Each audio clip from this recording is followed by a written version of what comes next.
I started, you might say, in the juniors. I started with under 13s and then worked my way up to playing seniors. My first game would have been against Darwin Footy Club at the old Gardens Oval. It was a preliminary final and our under 19s were sitting, and I think it was either Chris Long or the late Tony Vigona apparently pulled out, and I was the next best forward line player to, KJ come and ask me at training, are you willing to play? And so I took the risks. We ended up losing, so I couldn't go back and play in the under 19s grand final with Saints, and we ended up losing.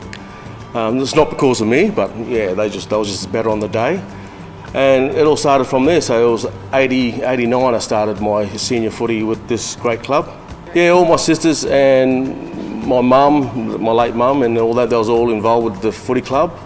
And also now my sister's got a softball team, St Mary, I think they're St Mary girls, but apparently they're doing all right. So that's where it all started, watching, as a 17-year-old sitting on the bench first, and then watching, even before the ball was bounced, watching Chris Long and Michael Williams go at it. And I thought, holy shit, what have I got myself into?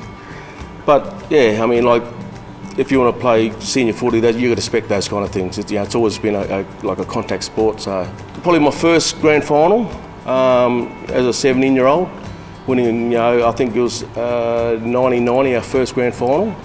And like from then on, it's just all history now. It's just, played, won 8 grand finals at this club, and my number was number 8 at St Mary's, so I was glad to stop at number 8. One standout was, I think, the year when, sorry to say the Shane, but when Shane got knocked out in the grand final.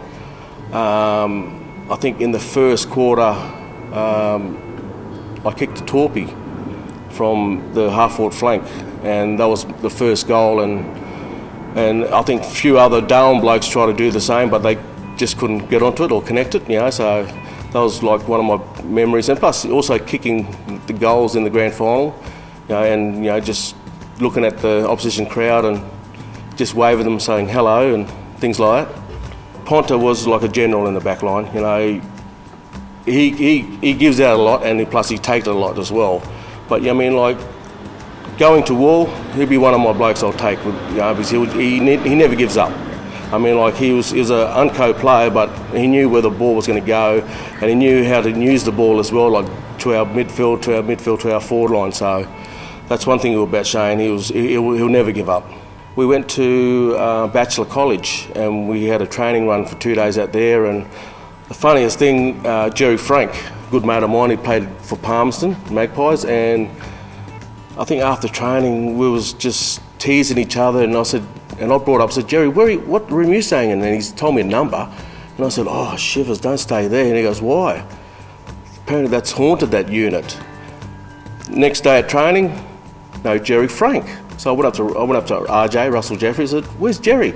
Oh, he had to go back to Darwin because of family reasons. So I said, oh, okay. And then I ended up telling RJ, I think that's why he went back to Darwin. So that was pretty funny. Oh no, I'm just glad I played here at one club. I mean, after I retired, I had a kick around with the Tracy Village boys, but I knew a few of my police mates playing there, and went there and helped out Westy when he was coaching. And I enjoyed it. I enjoyed my footy and my time here at this club, at this great club. Like a family. Like this has always been a family club.